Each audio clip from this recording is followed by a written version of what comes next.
श्रद्धालुओं, जय श्री कृष्णा, जय श्री राम, जय श्री राधे राधे, जय श्री महाकाल। इस प्रवचन में आपको स्मरण कराएंगे शिवा का अपनी मैल से गणेश को उत्पन्न करके द्वारपाल पद पर नियुक्त करना। गणेश द्वारा शिव जी के रोके जाने पर उनका शिवगणों के साथ भयंकर संग्राम। शिव जी द्वारा गणेश का शिरच्छेदन, कुपित हुई शिवा का शक्तियों को उत्पन्न करना और उनके द्वारा प्रलय मचाया जाना। देवताओं और ऋषियों का स्तवन द्वारा पार्वती को प्रसन्न करना। उनके द्वारा पुत्र को जिलाए जाने की बात कही जाने पर शिव जी के अनुसार हाथी का सिर लाया जाना और उसे गणेश के धड़ से जोड़कर उन्हें जीवित करना। सूत जी कहते हैं, तारकादि कुमार के उत्तम एवं अद्भुत वृत्तांत को सुनकर नारद जी बड़े प्रसन्न हुए। उन्होंने पुनः प्रेम पूर्वक ब्रह्मा जी से पूछा। नारद जी बोले, देव आप तो शिव संबंधी ज्ञान के अथाह सागर हैं। प्रजानाथ, मैंने स्वामी कार्तिकेय के सदवृत्तांत को, जो अमृत से भी उत्तम है, सुन लिया। अब गणेश का उत्तम चरित्र सुनना चाहता हूँ। आप उनका जन्म वृत्तांत तथा दिव्य चरित्र, जो संपूर्ण मंगलों के लिए भी मंगल स्वरूप है, वर्णन कीजिए। सूत जी कहते हैं, महामुनि, नारद का ऐसा वचन सुनकर ब्रह्मा जी का मन हर्ष से गदगद हो गया। वे शिव जी का स्मरण करके बोले। ब्रह्मा जी ने कहा, नारद, पहले जो मैंने विधि पूर्वक गणेश जी की उत्पत्ति का वर्णन किया था, उनकी शनि की दृष्टि पड़ने से गणेश का मस्तक कट गया था। तब उस पर हाथी का मुख लगा दिया गया था। वह कल्पांतर की कथा है। अब श्वेत कल्प में घटित हुई गणेश की जन्म कथा का वर्णन करता हूँ, जिसमें कृपालु शंकर ने ही उनका मस्तक काट लिया था। मुझे इस विषय में तुम्हें संदेह नहीं करना चाहिए, क्योंकि भगवान शंभु कल्याणकारी, सृष्टिकर्ता और सबके स्वामी हैं। वे ही सगुण और निर्गुण भी हैं। उन्हीं की लीला से सारे विश्व की सृष्टि, रक्षा और विनाश होता है।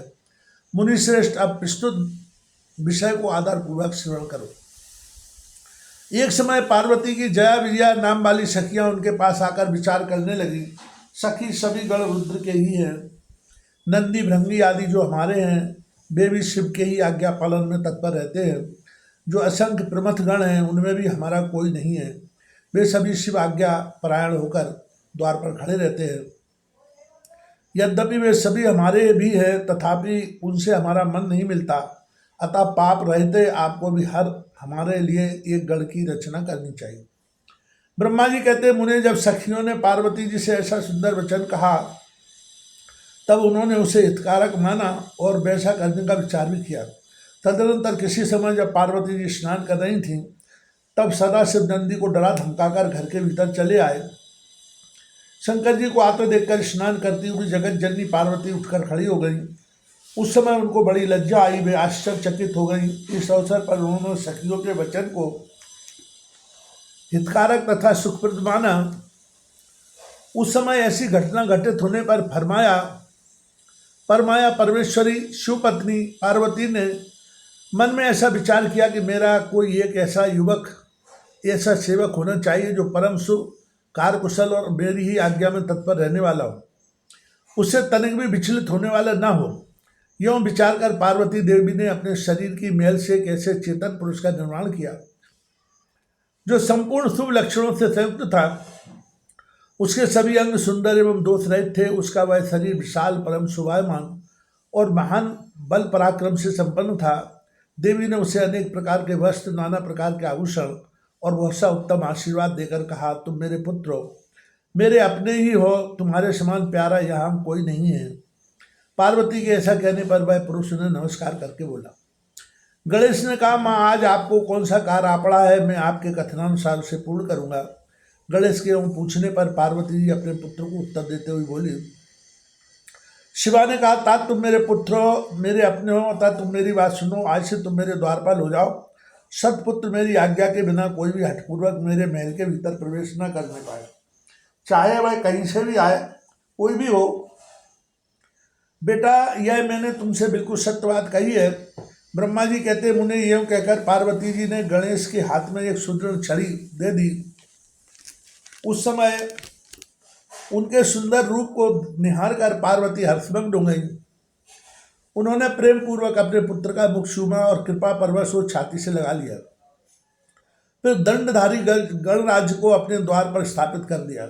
बेटा नारद तदनंतर पार्वती नंदन महावीर गणेश पार्वती की हित कामना से हाथ में छड़ी लेकर गृह द्वार पर पहरा देने लगे।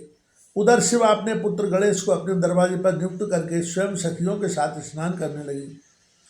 मुनि श्रेष्ठ इसी समय भगवान शिव, जो परम कौतुकी तथा नाना प्रकार की लीलाएं रचने में निपुण हैं, द्वार पर आ गए। गणेश उन पार्वती पति को पहचानते तो थे नहीं, अतः बोल उठे, देव माता की आज्ञा के बिना तुम अभी भीतर न जाओ, माता स्नान करने बैठ गई हैं, तुम कहाँ जाना चाहते हो, इस समय यहाँ से हट जाओ।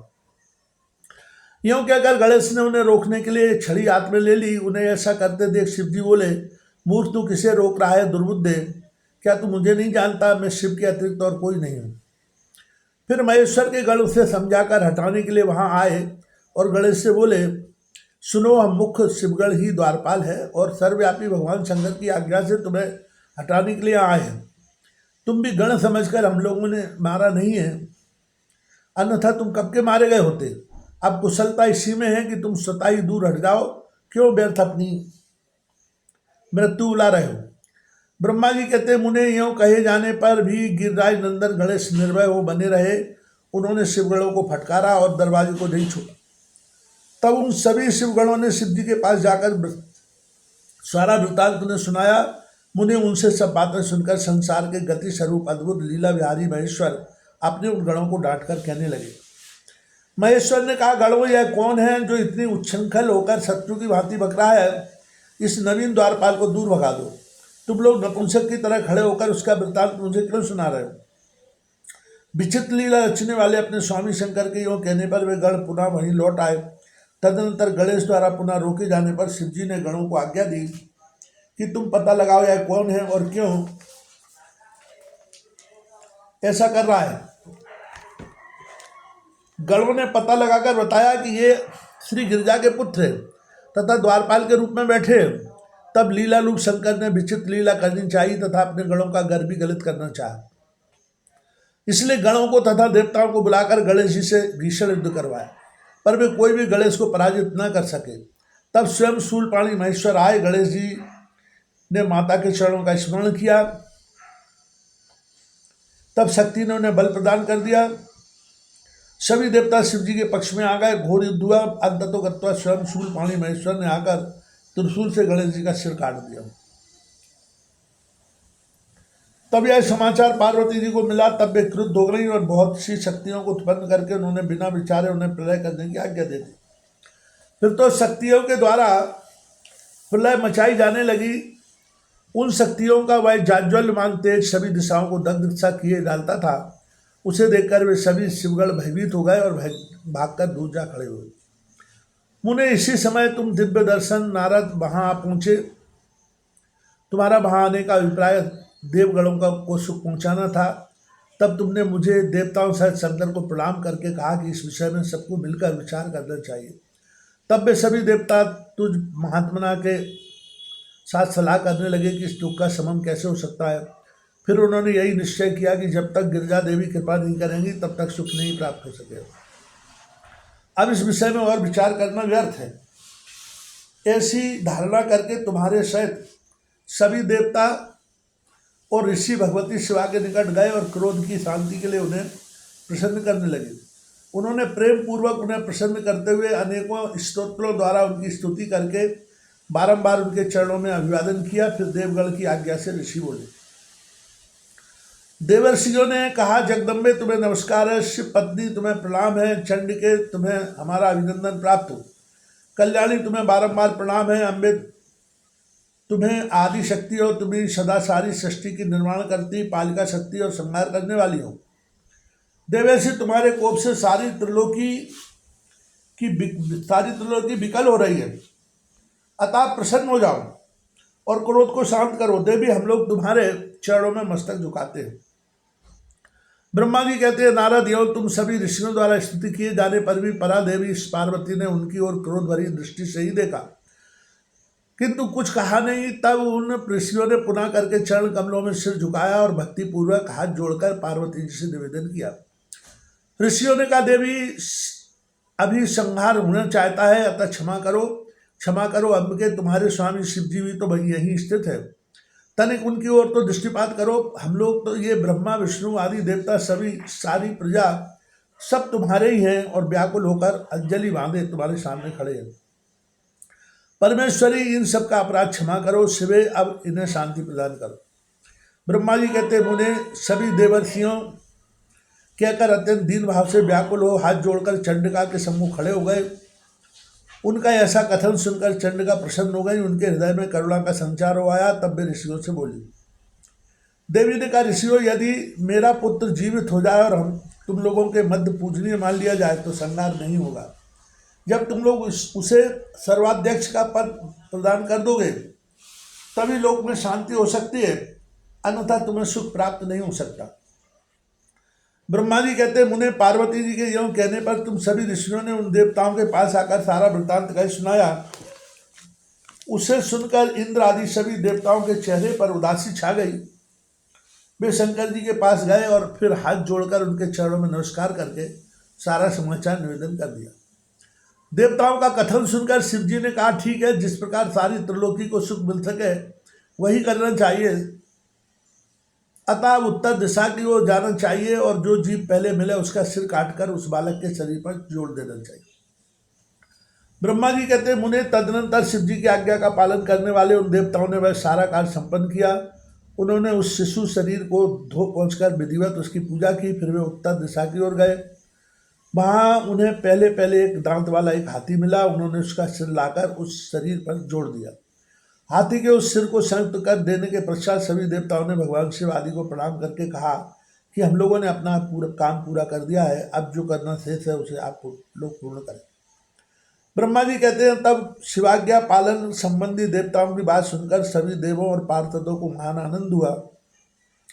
तत्पश्चात ब्रह्मा विष्णु आदि सभी देवता अपने स्वामी निर्गुण स्वरूप भगवान शंकर को प्रणाम करके बोले, स्वामी आप महात्मा के जिस तेज से हम सभी उत्पन्न हुए हैं, आपका वही तेज वेद मंत्र के अभियोग से इस बालक में प्रवेश करे। इस प्रकार सभी देवताओं ने मिलकर वेद मंत्र द्वारा